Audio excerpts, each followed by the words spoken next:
This is the Disturbing Things on the Internet Iceberg, an eerie collection of the most shocking things on the internet. From the truly shocking to the just plain scary. The deeper we go, the more unsettling it gets. Let's start at the tip of the iceberg. Level 1. Toxic selfies. Near the Siberian city of Novosibirsk in Russia, there's a beautiful, picturesque tropical lake nicknamed Siberian Maldives, after the popular tropical island in the Indian Ocean.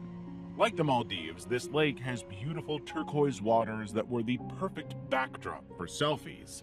And beginning in June 2019, bikini-clad models, paddle boarders, and romantic couples rushed to the lake to get shot at the gorgeous turquoise lake, posing like they were at a holiday paradise. Some even got in, which wouldn't have been a problem if this lake was like the one in the Maldives. But the only similarity between the two lakes was in the photos. The reason this lake was blue and its very existence was all down to an energy plant run by the Siberian Generating Company. The company had created the artificial lake as an ash disposal site. They didn't expect the toxic waste in the ash to turn into that extraordinary shade of blue. Like that wasn't weird enough, the toxic lake had also become a tourist attraction. While SGK assured the public that the lake was neither toxic nor radioactive, they were also clear that it wasn't safe to get into either. Apart from allergic reactions and chemical burns from contact with the water, the bottom of the lake is also very muddy and people could get trapped. The company even hired guards to keep people away. Yet, these warnings got even more people determined to get their shots in the toxic paradise. One man had an allergic reaction to the water, and clearly they didn't mind one bit. What was more important was to wow their followers and get those likes. Unwind with the Sweeties. Unwind with the Sweeties was a weekly television show that aired on a public broadcast in the Los Angeles area in 1991, featuring Mr. and Mrs. Sweetie, an older man in a gray wig and his wife in a brown wig, wearing masks and glasses while sporting buck teeth. The show was very laid back, and the Sweeties would mostly sing and chat on lifestyle topics and personal experiences while making off-color jokes. Like when they made a trip to a bakery and did a voiceover for the saleswoman, saying chemicals instead of cake ingredients. I really like the look of that. Oh yeah, that has caramel color and red dye number 4, 5, 6, 7, 8, 9, 10. Yeah, it's only killed a few laboratory animals. One of the most bizarre episodes, which aired in 1995, started with Mr. Sweetie reading an erotic magazine and getting lost in imagining another woman.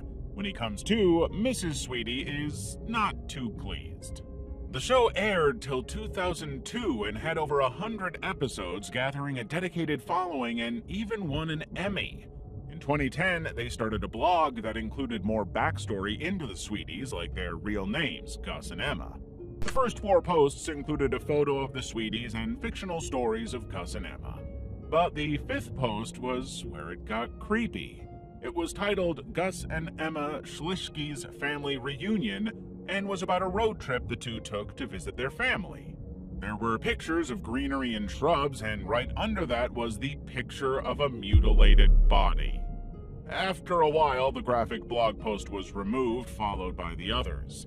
To this day, no one knows why the posts were deleted. The graphic photo was later identified as an album cover for the undercover band Cretin. For a long time, many episodes of Unwind with the Sweeties were presumed lost till 2010, when a YouTube channel called Unwind with the Sweeties Official appeared, sharing over 200 videos since. Except for a brief post in 2020, the blog has remained inactive since. The Formula Horror Saga. Many Instagram pages share scary stories through art. One is Pop Art Go. They create a dark comic called The Secret Formula based on a fan-created alternative universe of the much-beloved children's cartoon, SpongeBob SquarePants. If you're new to it, the show is based on life at the bottom of the sea in Bikini Bottom. It follows SpongeBob SquarePants, a happy-go-lucky fry cook who makes patties at a fast food restaurant. The restaurant owner is a money-loving crab called Eugene Krabs, more commonly called Mr. Krabs. Their only arch-enemy is a plankton called Plankton. He runs a competing restaurant and spends his time trying to steal the secret formula used in making Mr. Krabs' patties. So, the dark comic takes off with a bang when Plankton finally gets his hands on the secret formula, only to uncover a horrifying secret. Mr. Krabs made the patties for his underwater customers from sea animals like sponges, planktons, crabs, tunas, anchovies, and even the slime from SpongeBob's beloved pet snail, Gary.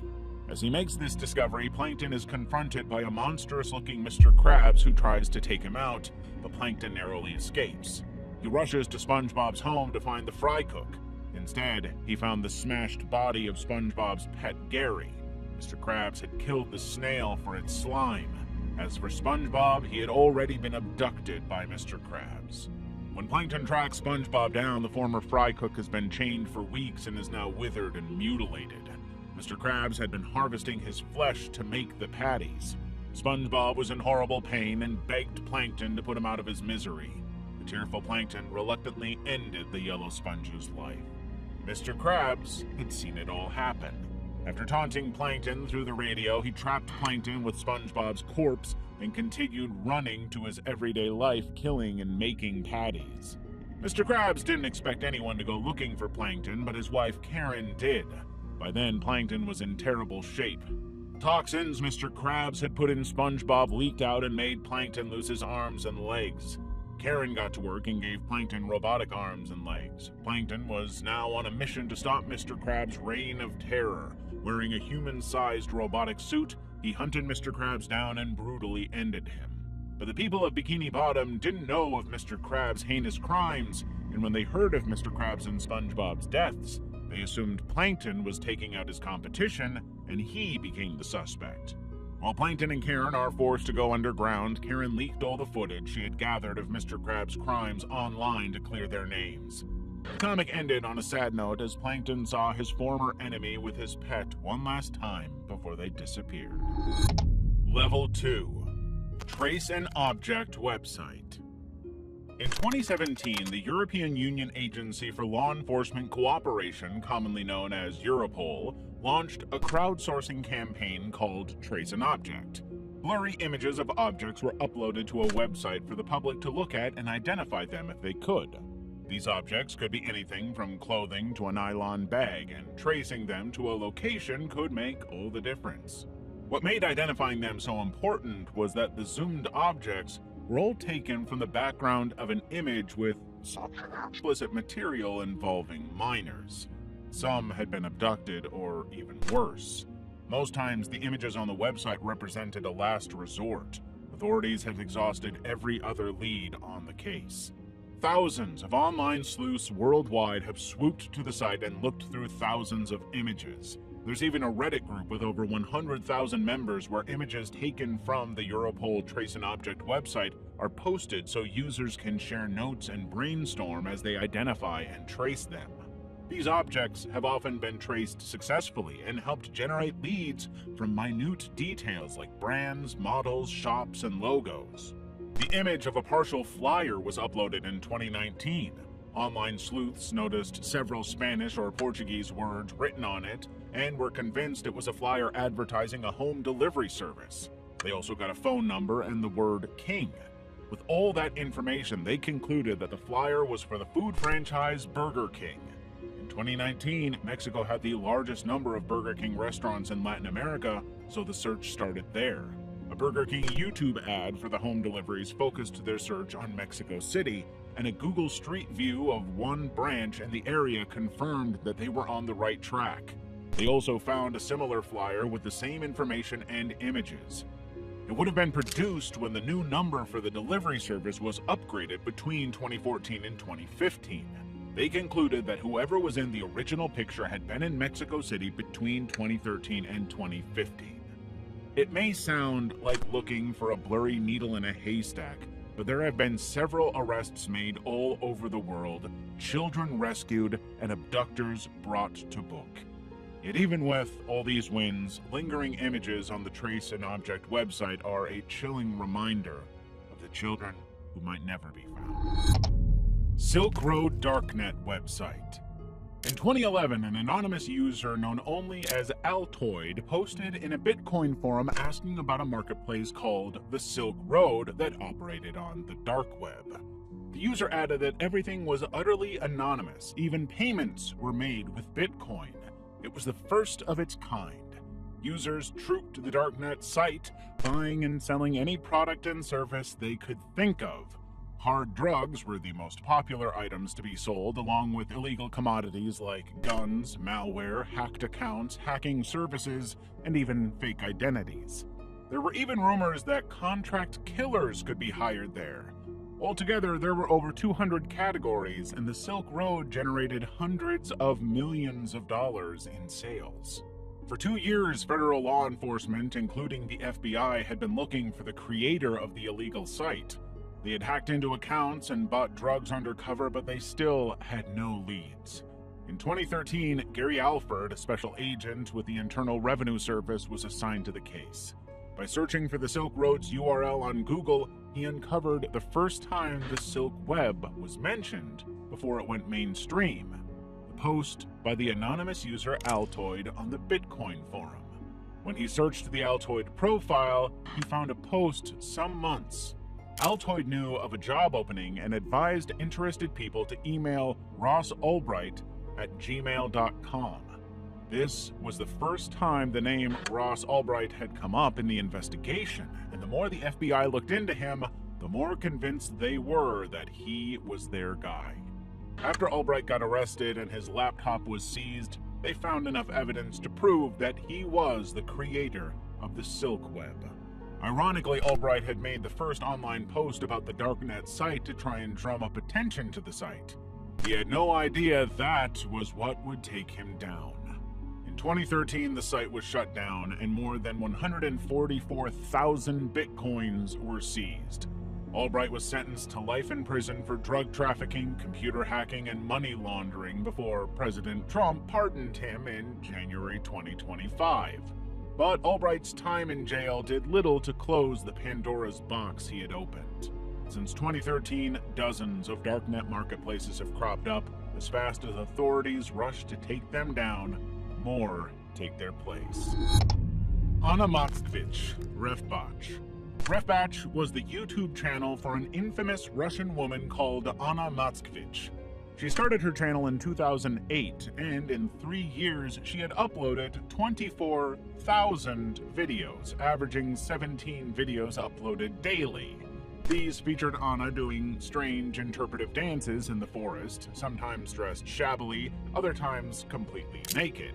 In other videos, she wears heavy eye makeup and screams angrily into the camera in an unintelligible mix of rapidly spoken English and Russian. The little that has been able to be made out of her running commentary is that the Russian government is after her. Other times, she talks about UFOs, Scientology, terrorism, and zombies. She even made a post saying that the police sent Islamists. Many people believe that she is suffering from paranoid schizophrenia because she claims to talk to aliens, but Anna's husband, Maxim Belov, backs up her stories.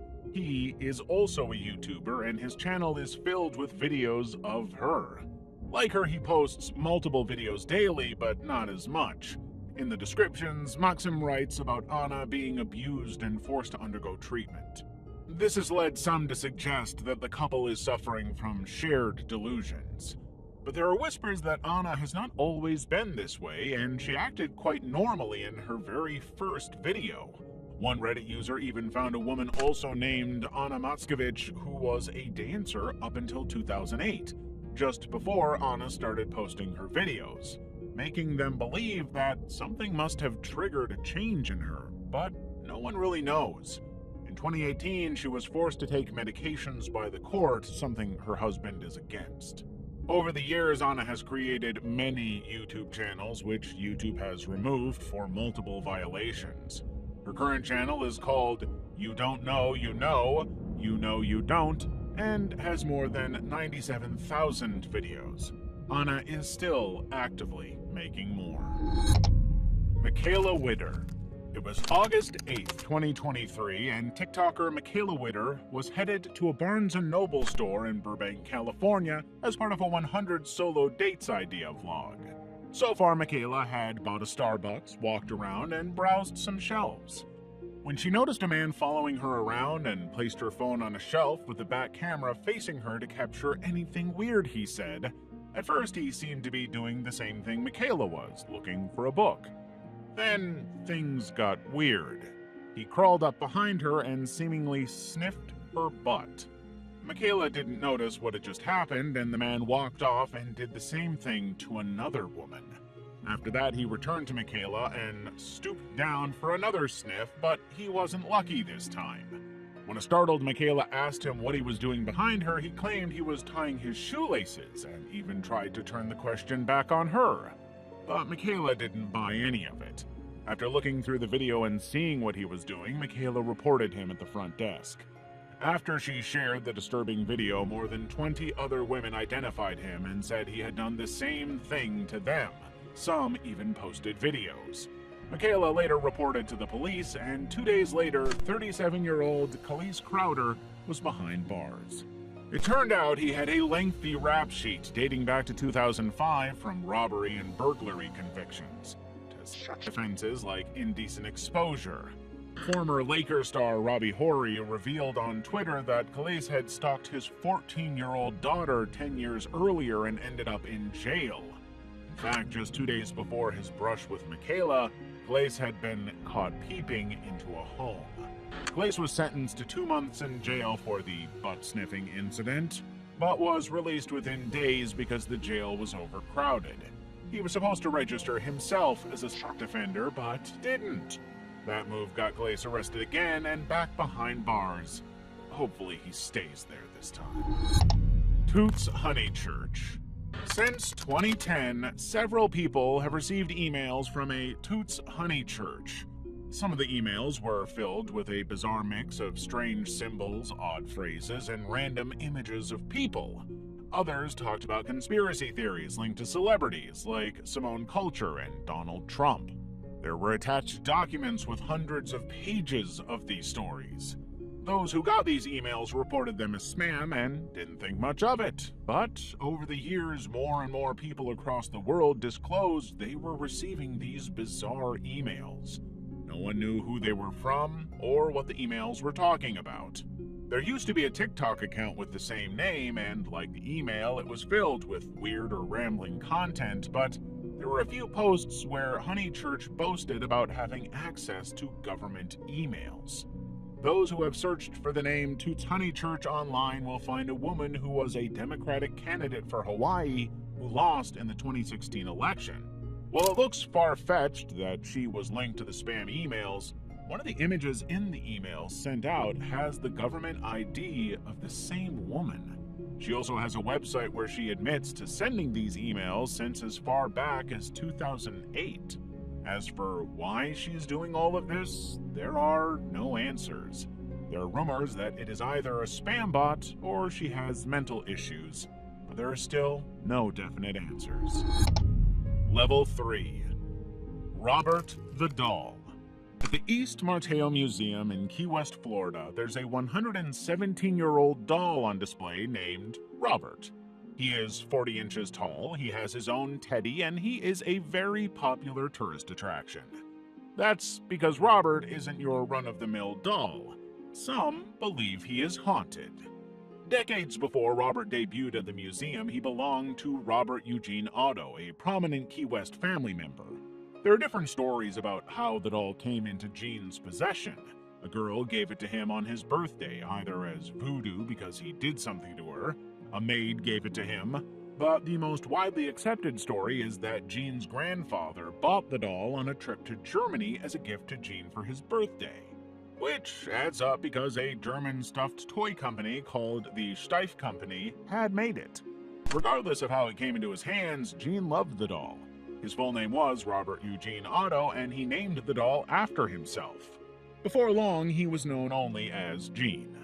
Gene's relationship with the doll blossomed. He built the doll its room in the attic, complete with furniture and toys, even its own teddy bear, and even dressed it in his childhood clothes. He took Robert everywhere. But when odd things happened in the home, Gene blamed Robert. At first, his parents didn't think much of it and chalked everything up to Robert's active imagination. Then, visitors to the home began telling them that they noticed Robert's expression changing anytime they said something negative about Gene. Nonetheless, Robert remained a part of the family well into adulthood. Gene left to study art in New York and Paris, where he married Annette Parker. The pair returned to his stately family home, and Robert was right there to welcome him. Annette did not like having the doll around, and Gene moved him to a painting room upstairs. There he had Robert propped up looking out of the window. Many schoolchildren reported that Robert would appear and disappear as he moved from one window to the other. In 1974, Robert died, and his wife Annette promptly had it carted off to the attic. After she passed away, Myrtle Reuter bought the house, and Robert came out of the box once more. Visitors to the home insisted that they heard giggling and footsteps at the home. One time, Robert locked Myrtle in her room. That's when she donated him to the East Martel Museum. There he is kept in a glass case both to shield him from prying fingers and protect visitors from his curses. Visitors to the room where he is kept claim to have felt something touch their knees. Others have seen his chest rise and fall like he was breathing. But there are others who have left feeling like they are being haunted, and many have written letters to Robert begging him to leave them alone. He's been linked to accidents, broken bones, job loss, divorce, and at least one death. Those who face these misfortunes are believed to have disrespected Robert in some way. Some believe that a child's spirit possesses Robert. Others say he is evil because Gene blamed him for all his wrongdoings. All we know is that this creepy doll is known as the world's most terrifying haunted doll. Florecita Dreams and Celine Delgado. There are plenty of eerie tales about people who vanished without a trace in Mexico in the 90s and early 2000s. News channels like Canal 5 had a section where hosts could discuss missing people and broadcast their photos. One of those faces belonged to 18-year-old Celine Delgado, who disappeared in Mexico City. At first, her story seemed pretty ordinary, but something about it grabbed people's attention. Viewers claimed that the TV glitches whenever her picture appeared on screen and then cut to static. Rumors began to swirl. Was Celine's image cursed? Was Channel 5 haunted? Intrigue around her reached new heights in 2020 when several Facebook users reported that a woman named Celine Delgado friended many people on Facebook and could not be deleted as a friend. At first, some wondered if it was Celine. Rumors started to spread that the Mexican news, Canal 5, had put together a viral marketing campaign with Facebook users making fake profiles using her name and picture. This got people wondering if they had made it all up. In 2021, YouTuber Florecita Dreams put out a video backing up this theory. He argued that Celine's photo had been created from the police sketch of Derek Todd Lee, the notorious Baton Rouge Slayer. According to him, there was no Celine Delgado. She had been made up by Canal 5. But no one is quite sure. Was it all a hoax, a prank, or did something more sinister happen to Celine? To this day, Celine's disappearance remains a puzzling mystery that continues to intrigue. Train accident. On June 27, 2019, Philip Hamilton was working as a train operator in Chicago and having a great day. For 12 seconds, he took his eyes off the track and was looking out the window to smile and wave at other road users. He had no idea Philone Smith, a wife and mother of two, was on the tracks. Philone had been waiting for the train when her phone dropped on the tracks. The 37-year-old climbed down to get her phone and hurried to get out, but just 20 seconds after Philone climbed in to pick up her phone, the train hit her, ending her life. After the incident was investigated, the train operator was fired for violating many train operations guidelines, including attention to duty and safe train operations. Philone Smith's husband didn't believe that was enough, and in 2020 they took the train operator and the Chicago Transit Authority to court. The court ruled that Falone had trespassed on the tracks that fateful day, and no one was liable for her death, not even the train operator. This disturbing video remains, a haunting reminder of how a few seconds and one bad decision can ruin many lives. The Whitakers. In the rural mountain town of Odd in West Virginia, there's a family known as the Whitakers. They came into the limelight in 2020 after photographer Mark Laida began making documentaries about their day-to-day lives on his YouTube channel, The Soft White Underbelly. Apart from living in poverty, speaking in grunts, barking at passers-by, and having eyes popping in different directions, the Whitakers are also known as the most inbred family in America. It started in the early 1800s when the offspring of identical twins married each other and had children. These children went on to marry their cousins, and the pattern continued. While some have branched out to marry outside their family, many have chosen to marry within the clan. The surviving siblings' parents had once been first cousins. This inbreeding meant many of them suffered from severe disabilities. Despite this, neighbors in the region were very protective of the family. Their antics soon made them a popular household name. The Tia set up a GoFundMe for the family and raised just under $50,000. Some of this went to renovating their home and buying some necessary appliances. In March 2024, Laida released a YouTube video announcing that the family's 67-year-old patriarch, Larry Whitaker, had died from a heart attack. But days later, another video appeared showing a very much alive Larry, surprised to learn that he was supposed to be dead. It turns out Larry's daughter, BJ, had made it all up to get some money from Laida to fund her drug habit. Another time, Laida gave the family $700 to help BJ move away and get clean, but that never happened. Shortly after this, Laida later cut ties with the family. After launching another fundraising drive, Laida handed the family $1,000 to help with the burial, only to find out that the family had lied. Death penalty website. In the heart of Washington, D.C., a group of dedicated individuals came together with a common mission: to shed light on one of the most controversial issues in the United States, capital punishment.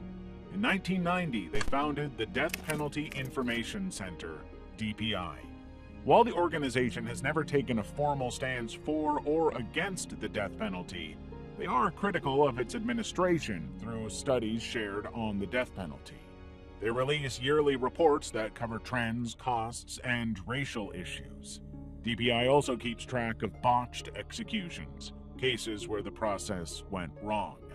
These stories of pain and suffering raise questions about the effectiveness of the methods used in carrying out capital punishment. One major highlight of the DPI is the innocence list. It's a documented list of unfortunate people who have been wrongfully sentenced to death and exonerated. This list really drives home the serious risks of the death penalty and how final things can get when the judicial system messes up. SNCH Haunting. SNCH is a YouTube channel with 37 10 to 30 second clips that caught people's attention, and not in a good way. Launched in 2015, the channel features three friends, Tyler, Mason, and David, who film their hangouts, but things often take a creepy turn. The videos are split into two playlists, SSNCHH and TG1FYM8 equals. In the first playlist, we see the guys having fun, but weird stuff happens, like a baby monitor going haywire and strange noises popping up. The second playlist shows them a year later still dealing with odd occurrences, like an abandoned baby bottle hinting at a connection to their earlier adventures. Some of the titles of the videos were in the number code base 64 that were interpreted to mean random words. Even more unsettling were the titles that asked, "Where is your daughter?" suggesting something had happened to Tyler's baby daughter who had disappeared from the videos. After that, there were no more videos posted on the channel. This only added an extra mystery layer. For a long time, questions about what had become of the three friends and the little girl puzzled many. Then, in 2024, YouTuber Cass Calloway cracked the almost decade-long mystery. He tracked down Mason and found out that the entire thing was made up. Nobody had been haunted. Mason also explained that the name SNCH stands for Snapchat, and that the videos were so short because they were meant to have been posted to Snapchat. Level 4. Jordan Long. In a quirky corner of the internet, a guy known as Jordan Long grabbed attention for his wild commitment to role-playing as a doll daily. Each morning, Jordan posted videos of himself playing with dolls. His videos typically feature entertaining scenarios and adventures, all voiced by him. Hi everybody, it's me, Jordan here, and today I'm going to talk with Jesus. These videos have appeared every day since 2013, but Jordan's YouTube page only came to the limelight in 2024 after a Reddit user wrote about it on the Deep Into YouTube subreddit. Curiosity about what his channel was about led to the discovery of 4 other YouTube channels, but others believed there are a whole lot more. All of them had also been created in 2013. These channels seemed to be personas for Jordan's character, and apart from making comments under his videos, Jordan had also posted doll videos on them daily for 11 years. While many of the videos were pretty tame and seemed like made-up stories, some are quite disturbing, like his most popular video, Sex with an Old Man. You want to have fun with me? Sure, I want to have fun with you. Well, I'm going to go back to my place and have sex. Like that wasn't creepy enough, several viewers were also convinced that Jordan was masturbating under the table in the videos. While some think it's all an act, others say Jordan might have a mental illness. As for why he has kept up posting for more than a decade, the jury's still out on that one. Poorly Planned Comics. Poorly Planned Comics is a surreal and metafictional webcomic created by Jack Masters, who also went by the name Flimsy Parkins. He started creating the comics in early 2010 using Microsoft Paint art. The comic follows the adventures of various characters as they attempt to create comics in their own universe. The comics were dense and chaotic. They featured several broken fifth walls and absurd theories that many believed to reflect Jack Masters' mind directly. In 2015, what would be the final issue of Poorly Planned Comics was uploaded, and it opened with a very macabre strip. The whole thing reads like a will and a side note. There was also a link where readers could find out why the character had ended its life, but instead of another comic, viewers found a lengthy collection of emails, images, and correspondence from Jack Masters that described his complex relationship with friends and family, as well as his struggles with feelings of despair and suicidal thoughts. As readers pieced everything together, they realized this wasn't part of the comic anymore. This was real. It was a somber testament to Jack's thoughts and personal problems, including schizophrenia. It all led up to a tragic discovery. Jack Masters, the creator of Poorly Planned Comics, had indeed ended his life, just like the comic strip said. Cursed Forest. On July 19th, 2023, a 38-minute video called Cursed Forest Sorcerer appeared on the YouTube channel Tim Morozov. The video was filmed by Russian YouTuber Tim Morozov, who was on a camping trip with his dog Kuchum through a cursed forest to make contact with a shaman. The duo was halfway through the trip when they set up camp and settled for the night. But before turning in, Tim talked about the camp setup, mainly how he and his dog had separate sleeping places in the tent because the dog often left the tent and returned during the night, letting mosquitoes in. Mosquitoes weren't Tim's only problem. The last time Tim had camped in the area, he had been woken up by the sound of footsteps. When Tim stepped outside, no one was there, just symbols carved into the trees. After taking one last look at Kuchum, Kim turned in for the night. The next time he woke up, it was to the sound of Kuchum barking aggressively at something. Armed with a torchlight, Tim got out of the tent and to the now dark and eerie forest. Kuchum appeared to be looking for someone or something and kept going further into the darkness. That's when Tim got out his thermal imager for a better look around. There was nothing there. When Kuchum turned tail and returned to the tent, Tim concluded it was nothing and went back in with him. he was convinced that there was someone out there. He decided to leave his camera on just in case something happened.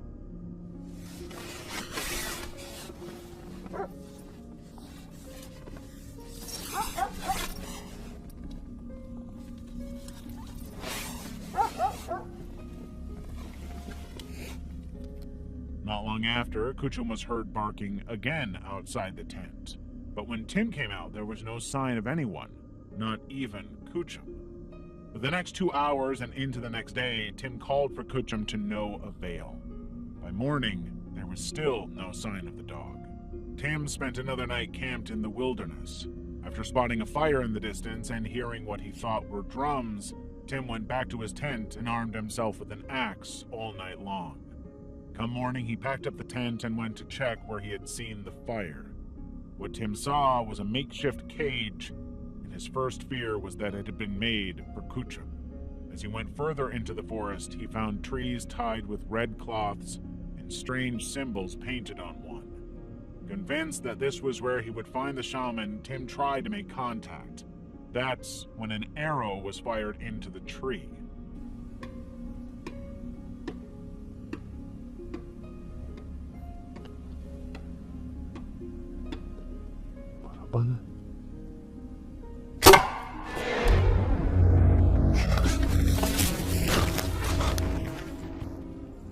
As Tim tried to hide, more arrows were fired.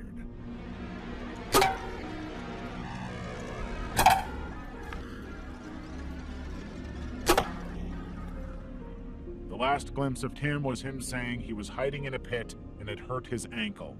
Then, video shut off. What happened to Tim and Kuchum in that eerie forest? It didn't take Sherlock Holmes to determine what happened to Tim and Kuchum. Right in the About page of the Tim Morozov channel is enough information to show the entire video was made up. He has many more videos with similarly disturbing videos. This hasn't stopped his many terrified viewers from making comments about Kuchum's disappearance and threatening Tim. Police officer laughing at woman's death. On a cold January day in 2023, 23-year-old graduate student Janavi Kandula was on a crosswalk making her way across the street. At the same time, Seattle police officer Kevin Dave was on his way to an overdose call. The officer's cruiser was going at a speed of 74 miles per hour in a 23 miles per hour zone when he struck and killed Janavi. Seattle officers were dispatched to the scene to investigate how this tragedy had happened. Dave immediately blamed Kandula, ignoring that he had been speeding through the street without his siren on. One of the officers on the scene was Daniel Otterer, the vice president of the Seattle Police Officers Guild. As a drug recognition expert, Otterer was to determine whether Dave was impaired when he got behind the wheel. While driving from the scene, Otterer called Guild President Mike Solon to report what happened. His body camera captured Otterer's shocking remarks about Kandula. But she is dead.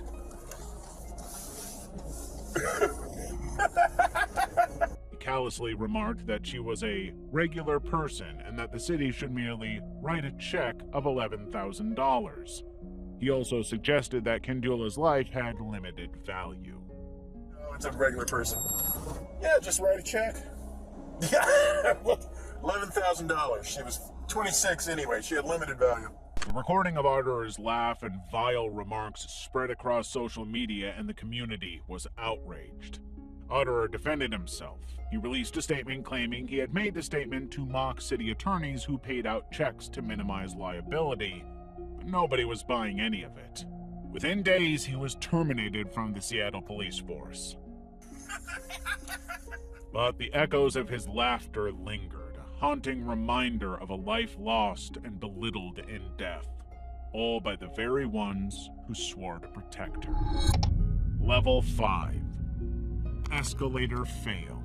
Sometime in July 2015, maintenance workers serviced the escalator at the Anliang department store in Jingzhou, Beijing. But when they were done, they forgot to screw the metallic access cover back into place. This seemingly minor error would have far-reaching consequences that none of them could have envisioned. It all played out on July 26, 2015. It was a Sunday, and 31-year-old Zhang Luwan was at the Anyang department store with her husband and 2-year-old son. When the toddler insisted on taking the escalator, Zhang didn't think anything of it and climbed on. Holding her son in front of her, the two went up the stairway. At the top, Zhang stepped off the escalator. That's when the panel on the floor suddenly gave way, and Zhang began to fall through. She immediately pushed her son forward, and another woman rescued him. Another woman managed to get a hold of Zhang's hand, but it was no use. As the escalator continued to roll, Zhang disappeared into the escalator. Firefighters took apart the escalator over the next 4 hours to get Zhang out.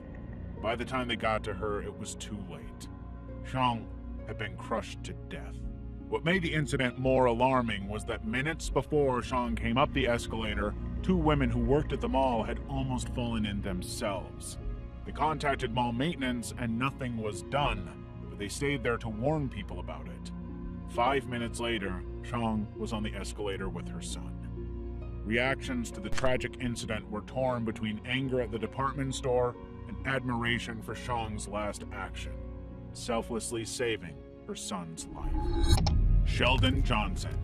In 1999, the Great Meadow Correctional Facility in Auburn, New York, welcomed 22-year-old Sheldon Johnson, a criminal who had spent the last decade of his life in and out of prison. Johnson's first brush with the law was at the age of 10.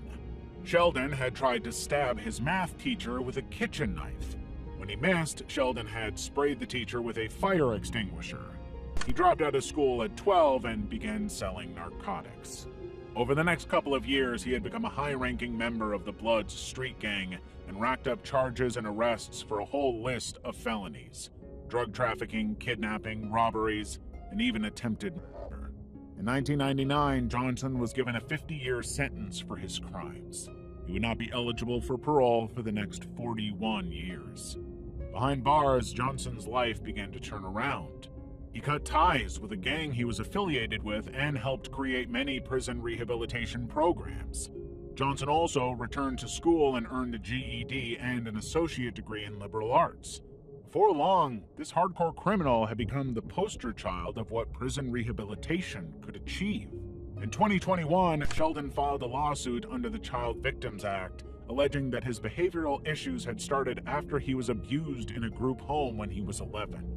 The correctional facility took this into account, as well as his behavior as a model prisoner into account, and in May 2023, 8 years before Johnson would have been eligible for parole, he was released. After his release, Johnson worked with at-risk youth at the Queens Defenders in New York, helping kids detach themselves from gang life. He also became a staunch prison rehabilitation activist, appearing on several shows and podcasts. One of these shows was the Joe Rogan Experience podcast, and Johnson was a guest on the show on February 1st, 2024. While on the show, Johnson talked about his time in prison and why he had decided to turn his life around. While Johnson was praised by other guests on the show, several listeners felt like Johnson's violent past had been downplayed. 38 days later, on March 5th, 2024, their fears were proved right when Johnson's picture was all over the news, and it had nothing to do with his advocacy work. NYPD police were called to 44-year-old Colin Small's Bronx apartment to conduct a wellness check after neighbors heard gunshots. When the police arrived, they found Johnson at the apartment, who told them that Small had gone upstate. The two men had met behind bars, and the police would never have believed it if there wasn't CCTV footage of Johnson repeatedly going and coming from the apartment all night while wearing different disguises.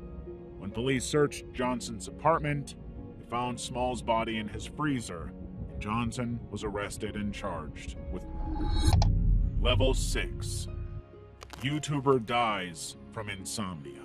Ricard Junjungan Siangyan was an Indonesian tattoo artist who started a YouTube channel in 2013. His early videos showcased his intricate skill with ink and his passion for tattooing. Ricard became a beloved figure among tattoo enthusiasts and gathered a following. Then everything changed in 2015. Ricard developed a severe urinary infection. Instead of going to the hospital, he mentioned it to his employer, and they gave him some antibiotics that they promised would clear the infection quickly in 2 weeks. Over the next 6 days, Ricard began experiencing insomnia and other neurological symptoms. He thought they were all caused by the UTI and continued taking the antibiotics. It wasn't until the 13th day, when the symptoms became unbearable, that Ricard stopped taking the drugs and sought help. By then, it was too late. Ricard didn't know that the neurotoxic antibiotics he had been taking had damaged his central nervous system and caused fatal familial insomnia, a rare genetic brain disorder that causes insomnia, dementia, and memory loss. There is no cure, and the condition only gets worse with time till the infected individual dies. Over the next 18 months, Ricard completely lost the ability to sleep. He started documenting his rapidly declining condition, symptoms, and injuries from seizures on YouTube. Ricard's viewers rallied around him, offering support and encouragement, but he never got any medical support. As time went on, he stopped asking for any help and would talk about random things. In our knowledge, what is outside of the universe? There gotta be something out of something. There gotta be something outside of something. On December 3rd, 2016, Ricard posted what would be his last video. It was clear Ricard's mental health was on the decline. 6 days later, he passed away. One YouTube comment under his video described his final moment best. Ricard would have felt that he was finally able to sleep, not knowing that his body was being lulled to death. Raw meat YouTuber Gatis. Gatis Lagstins, better known as Severage, was a Latvian YouTuber who was notorious for his pro-carnivore and anti-vegan protests. Gatis believed that veganism was malnutrition and was on a mission to help vegans. This help came in the form of eating raw meat at vegan gatherings. In 2019, during VegFest in Brighton, UK, Gatis was filmed eating a pig's head. A week later, he was at the Soho Vegan Market wearing a Veganism Equals Malnutrition t-shirt. He made a necklace from a dead woodcock bird and began eating the insides of a decapitated squirrel. Even people who are non-vegans were disgusted by his actions. Gatis was arrested and fined. There were over 400 videos like this on his YouTube channel, but this disturbing content kept his channel from being monetized, so Gatis relied on donations from his fans to earn money. This money funded his trips around the world as he ate animal flesh. When Gatis wasn't trying out his stomach-churning stunts, he was making racist comments. A glimpse into his past showed that at 16, Gatis was kicked out of school for stabbing 4 of his classmates. In 2023, Gatis was getting talked about again because of an incident a year earlier in Latvia. A single mother had been doused in acid right outside her home. The woman was identified as Luna and just happened to be Gatis' ex-wife and the mother of his son. At one time, he had beat her and put the blame on German immigrants. This might have looked like another random attack if, some months later, her home hadn't been set on fire. Fortunately, Luna survived. Rumors swirled around that Gatis had gotten his hands on some Bitcoin and had put a hit on Luna. He is believed to be hiding out in Asia. As of today, his main channel has been banned on YouTube. River rafting stabbing. On July 30th, 2022, 52-year-old Nikolai Miu was tubing at the Apple River with his family in Somerset, Wisconsin, with his wife and friends, when one of them dropped their cell phone. While they continued, Nikolai left to search for the phone in the river. Minutes later, he confronted a group of drunk and belligerent teenagers suspecting one of them had the phone. Seconds later, Nikolai realized his mistake and continued to search, but the teenagers weren't willing to let things go and began shouting and laughing at him. Nikolai began walking further into the river as the group got louder and began calling him names. Their shouts attracted more people around the river. That's when the person with the camera began screaming that Nikolai had said he was looking for a little girl over and over. One of the people who confronted Nikolai was Madison Cohen. After grabbing Nikolai's arm and ordering him to get out, she called her tubing group over as well. That's when all hell broke loose. Now all of them were screaming and laughing at Nikolai. When he pushed Madison, Nikolai was immediately shoved into the water, slapped, and repeatedly pushed into the water. One of the people in the crowd was 17-year-old Isaac Schumann. When he put his hands around Nikolai's neck, he had no idea Nikolai was armed with a pocket knife. Nikolai stabbed Isaac, who died almost instantly. He also stabbed 4 other people before making his getaway on one of the tubes. When the police caught up with him, he told them that he feared for his life and had acted in self-defense. But the courts didn't agree with him, and in 2024, Nikolai was found guilty of battery and reckless homicide. He was sentenced to 20 years in prison. While justice was served for some, many others disagreed with Nikolai's sentencing, calling it excessive. The release of the video online gathered diverse responses, some insisting Nikolai should have handled the situation better, others blaming the teenagers for escalating the situation. There were even calls that they should be charged with assault as well. Serbian torture house. In a quiet village just outside Belgrade, Serbia, stands a small pink house. Behind those walls was a dark secret that earned it the nickname House of Horror. The house was discovered in 2021 after a Serbian intelligence and police operation led to the arrests of Veljko Belivuk and Marko Miljevic, as well as 20 other men. They all claimed to be members of a soccer fan club, but it was a front. What they really were was a crime syndicate connected to kidnappings, murders, extortion, and drug dealing. The group shared photos, videos, and texts of their exploits on an encrypted messaging app called Sky ECC, convinced that their secrets were safe. Little did they know, police from Belgium, the Netherlands, and France had cracked the code. They uncovered a mountain of evidence against them, like pictures of them posing with bodies and severed body parts. When police went to Veljko's pink house, they found weapons and explosives and discovered rooms where people were tortured.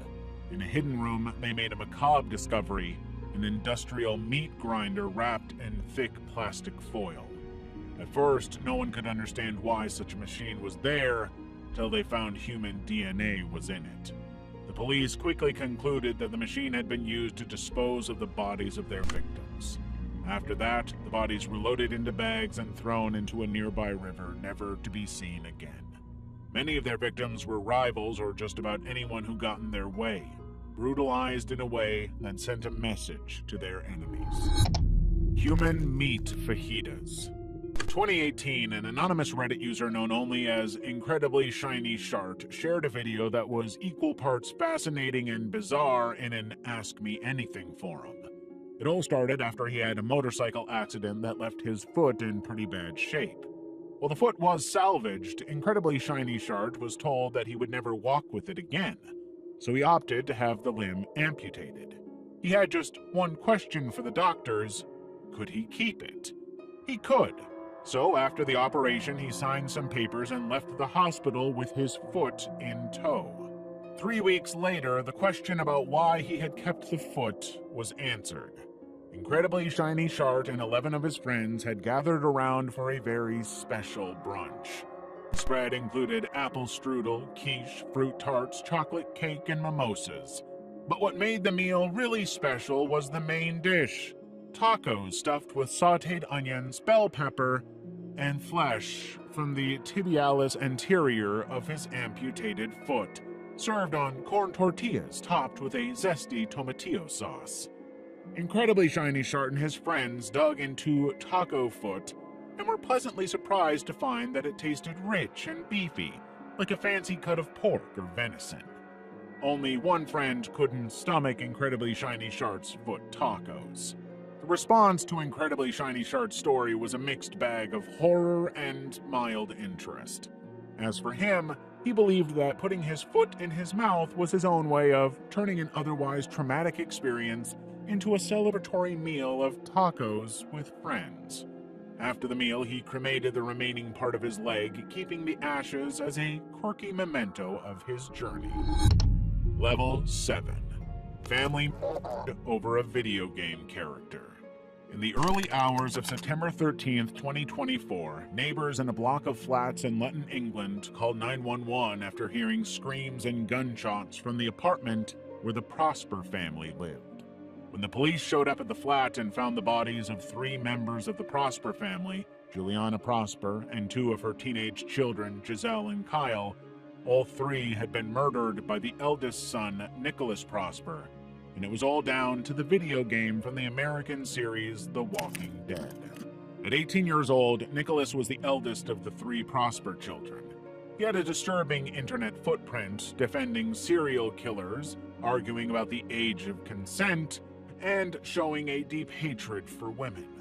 Nicholas also loved watching videos in the Watch People Die subreddit and would make inappropriate jokes and troll. Most times he ended up getting kicked off these platforms, but like a bad rash, he kept trying to return. However, Nicholas's biggest obsession was Clementine, a character from the Walking Dead game. Nicholas was so taken with her that he fantasized about going into the game world and taking over Clementine's body.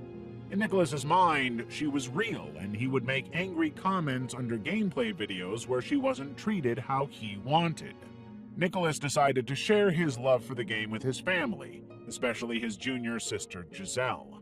While playing the game, Giselle made some choices that Nicholas didn't like, such as killing other characters while Clementine watched. Nicholas was so angry about what his sister had done to this fictional game character that he began to hate her and the rest of the family. It all came to a head on September 12, 2024.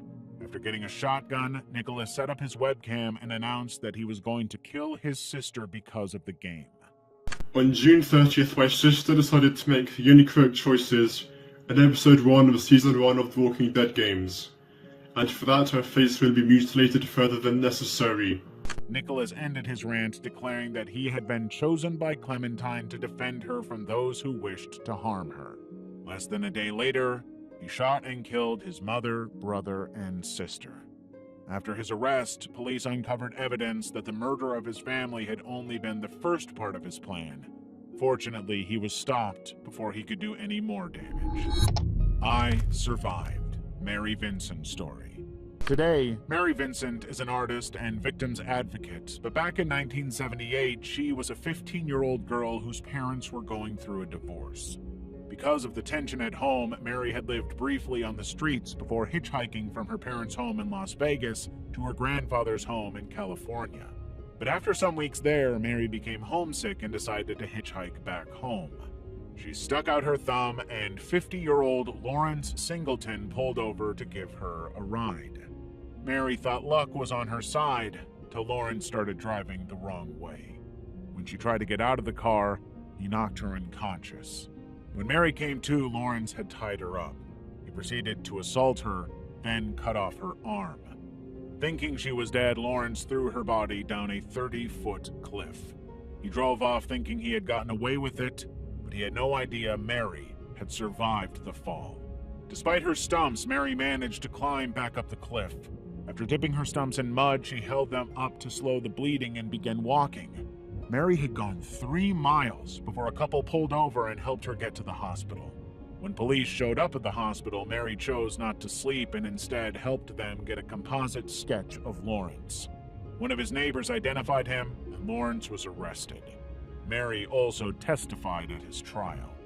Lawrence was sentenced to 14 years behind bars, but after serving just 8 years and 4 months behind bars, he was released on parole for good behavior. This would turn out to be a fateful decision.